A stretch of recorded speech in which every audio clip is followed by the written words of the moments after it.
cette vidéo dont les liens sont donnés dans la description. Tout à fait, Louis-Philippe Henri Norbert, mais je te promets que bientôt nous pourrons aller un peu plus vite. Quand l'inconnu se retrouve dans les deux membres d'une équation de degré 1 à une inconnue, comme ici, avec 3x plus 6 égale 2x plus 15, il suffit de la faire disparaître d'un côté ou de l'autre au moyen d'une addition ou d'une soustraction comme nous l'avons déjà fait avec des nombres sans inconnus. Dans notre exemple, si on enlève 2x de chaque côté, on se retrouve avec x plus 6 égale à 15. On conserve l'égalité si on ajoute à gauche et à droite la même chose dans les deux membres. Donc, pour faire disparaître le 2x à droite, il suffit d'enlever 2x des deux côtés du signe égal pour conserver l'égalité. Dans notre exemple, il ne reste plus qu'à enlever 6 des deux côtés. Il reste x à gauche et 9 à droite, donc x égale à 9. Vérifions que x égale à 9 est la solution de notre problème de départ, qui était 3x plus 6 égale à 2x plus 15. On remplace x par 9 à gauche. 3x plus 6, c'est 3 fois x plus 6, qui devient donc 3 fois 9 plus 6 quand on remplace x par 9, ce qui fait 27 plus 6, donc 33. On remplace x par 9 à droite.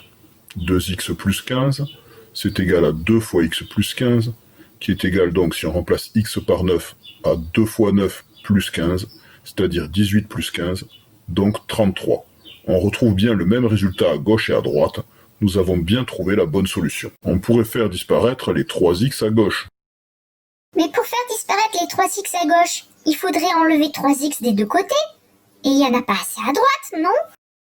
Tant qu'on reste avec des coefficients positifs, Louis-Philippe Henri Norbert a raison. Mais rien ne nous empêche d'avoir des coefficients négatifs. Si on enlève 3x des deux côtés du signe égal, ils disparaissent totalement à gauche, et à droite, il reste moins 1x. Nous allons voir que nous arrivons à la même solution, même si c'est un peu plus difficile. Dans 6 égale moins x plus 15. Pour laisser l'inconnu seul à droite, il faut faire disparaître le plus 15. Pour faire disparaître ce plus 15, il faut enlever 15 à gauche et à droite du signe égal. Encore une fois, si on se contente d'un nombre positif, nous allons penser que le problème n'a pas de solution. Mais avec les nombres négatifs,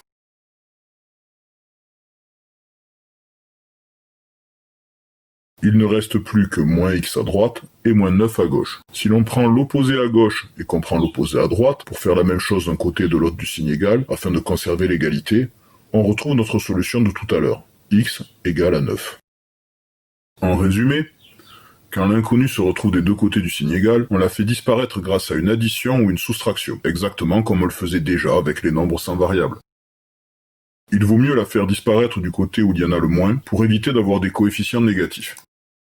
Rappel, moins 7 est plus petit que 1, car moins 7 est plus petit que 0, alors que 1 est plus grand que 0. Moins 4 est plus grand que moins 6, car moins 4 est plus proche de 0, et les négatifs sont rangés à l'opposé des positifs.